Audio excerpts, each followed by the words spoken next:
We are joined by Michael Kugelman. Michael, thank you very much yet again for sparing some time for our show today. Michael is based in DC right now. Michael, I want to understand one basic thing. The Indian government believes, and the analysts, I was listening to them, and they believe that President Trump is trying to single out India. And at any cost, India will try to take care of its national interest despite the 50% tariff announcements made by the President Trump. Is it true that India is being singled out? Well, first of all, thank you for having me. It's a great question, and it's actually a bit more complex than it may seem. I think on the one hand, India is just being victimized by President Trump's more hardline position on transactionalism. He's much more hardline in his second term than he was in his first term in pursuing maximum pressure tactics to try to get other countries to better advance U.S. interests. And so that's why he's really going after India. And India does have high tariffs. It does have very high tariffs. So Trump is right on that. So that's one point. I also think that the Russia factor is important. President Trump, I think, really wants to help end the war in Ukraine, and he has tried to push or pressure Russia to stop fighting and agree to a ceasefire, but it has not agreed to do that. So now Trump is trying to pressure Russia by pressuring Russia's top commercial partners, including India, hoping to try to get India and other key commercial partners of Russia to no longer import Russian oil. But the third issue, and I think here that gets to the point about India getting singled out, I do think that President Trump is aggrieved by India. I think he's very unhappy about how he's being treated. I think he's unhappy that India is not letting him claim credit for his role in the India-Pakistan ceasefire. I think he's unhappy about how he was treated when he and Prime Minister Modi had a phone call a few weeks back, which involved Prime Minister Modi telling Trump for quite a few minutes that he was wrong on many of his positions. So in that sense, maybe Trump is trying to retaliate because he feels aggrieved. But there's a lot going on here, a lot of different factors. And at the end of the day, it's very hard for any of us on the outside to know what goes on in President Trump's mind and what drives his actions in this regard. Exactly. So do you think it's a matter of being grieved or being unhappy or annoyed by how India respond back to Trump in his efforts to cease fire between Pakistan and India? Is it the only reason, or really the the purchasing of the crude oil from Russia? Yeah, I mean, it's interesting. I mean, India definitely increased in a big way its imports of Russian oil right after the Russian invasion of Ukraine. If you look at the figures in the year before the Russian invasion, the percentage of India's oil imports that were coming from Russia was quite low, and it did go up significantly.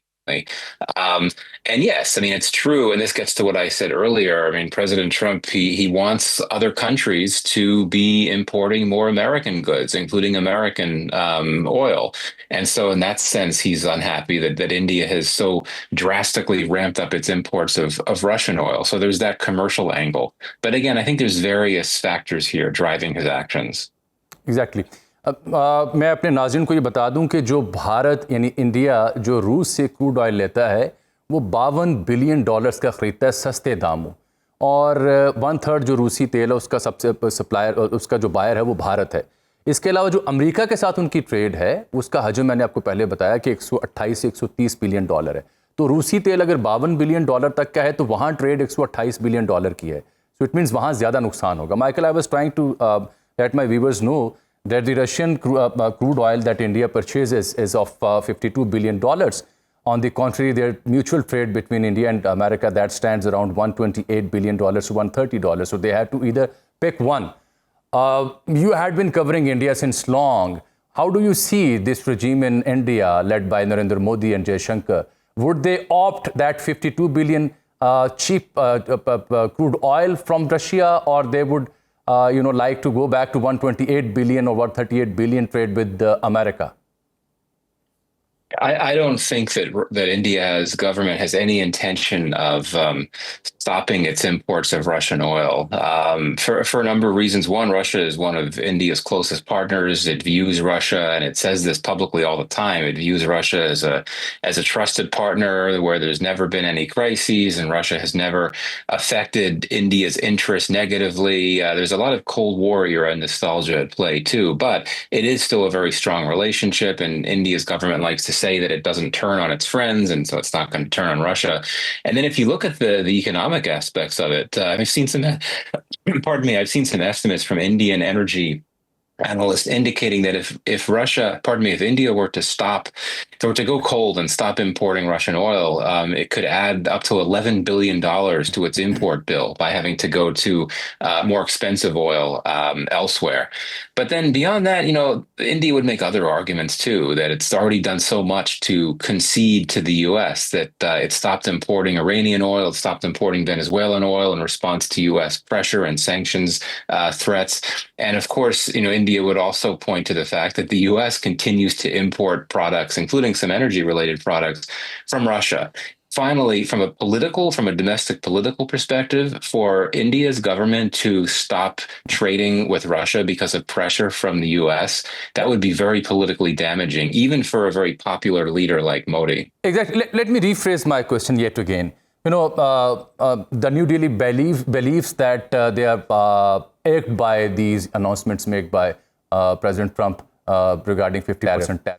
And they believe that they got all the rights to stand tall for their national interest. Will they be able to stand tall against Donald Trump's these recent measures? Well, India's government has some very tough choices to make. It could retaliate, right? It could impose new tariffs on the U.S. It could start importing oil again from Iran and Venezuela, but I don't think it would want to retaliate against the U.S. because it would not want to further provoke Trump for fear of him coming out with even higher tariffs against India. But at the same time, as I said before, I don't think India will stop. I don't think India will surrender to Trump's pressure. So honestly, I think that it may take some time, but I think India's government is actually going to come back to the negotiating table with the U.S. I believe that negotiators are scheduled to meet later this month, but it'll be tough because India, for political reasons, cannot afford to make more concessions to the U.S. because it's. I think India will try to conclude a new trade deal with the EU. The EU is another top destination for Indian exports. It'll want to find that additional market access to try to reduce the potential damage from the U.S. tariffs. Exactly. Michael, do you expect that this would not be enough? And if Donald Trump remains further aggrieved and India does not agree to buy his deal, then the US administration can go after another major chunk of the trade between India and US, that is IT-based export and import. I've just learned that is around $40 to $42 billion. Can this be the next thing? Yeah, that's a good point. Indeed, we can't rule out anything because clearly President Trump is ready to apply as much pressure as possible, and he doesn't seem to care if that impacts this relationship that's a very important one for the U.S. And for India. So there are other ways that he could try to retaliate. And indeed, you're right. The IT sector to this point has not been affected. There's also other issues. I've seen some political leaders that are close to Trump starting to criticize the H-1B visa program in the U.S., which, as you know, is a visa program that tends to disproportionately apply to and benefit Indians because you have so many Indian tech workers, highly skilled workers in the U.S. on that visa. So, yeah, there's all kinds of possible additional retaliations that Trump can come out with. Honestly, I think that one thing India will be hoping for, though this might be a misplaced hope, is that Putin will agree to a ceasefire, that he'll stop fighting. Because if he does, then I think Trump will be less angry at Russia and at India, and that he would not be as strict and apply as much pressure on India if he's getting what he wants to see in Ukraine. But again, I don't see the war ending anytime soon. So, Michael, apart from these IT services, do you expect that the strategic question between America and India that can also be damaged, that can also get affected after these tariffs? Well, it already has been affected. I mean, I think a lot of trust has been shattered. I think that many in Washington might underestimate just how damaging these policies and, the events of the last few months have been for the U.S.-India strategic partnership. I mean, it's been 20 years that they've been developing this strategic partnership, and this is the lowest point that it's experienced over that time, in my view. And as you know, the main glue of the strategic partnership has been a shared concern about China and wanting to counter China. But we've seen India try to ease tensions with China on its own, and President Trump has been indicating that he wants to seek some type of cooperation with President Xi. So essentially the relationship strategic soundness may not be as strong as it has been for quite some time. बाखबर रहिए हर जगह हर वक्त बर वक्त। अभी सुनो news का YouTube channel subscribe करें और बेल आइकन पर क्लिक करें और जानिए मुल्की और गैर मुल्की हालातों वाकयात यकीन के साथ।